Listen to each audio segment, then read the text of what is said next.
মির্জা ফখরুল আওয়ামী লীগারদের বলতেছে নৌকার পাশে ধানের শীষ আছে, আপনারা কেউ হতাশ হবেন না, ধানের শীষ আপনাদের পাশে আছে। ধানের শীষ আর নৌকা এই তো ছিল আমাদের, তাই না? নৌকাটা আর নাই। নৌকার যে কান্ডারি, যে মূল মাঝি, ও নৌকার সবগুলোকে ফেলে দিয়ে পাড়ায় চলে গেছে, ইন্ডিয়া চলে গেছে, ঠিক না?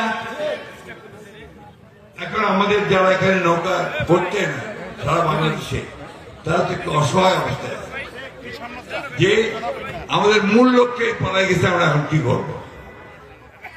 তো সেই জায়গায় আমি আপনাদেরকে এইটুকু আশ্বাস দিতে পারি যে আপনাকে হতাশ হবেন না, ধানের শীষ আপনাদের পাশে আছে, আমরা আপনাদের পাশে আছি।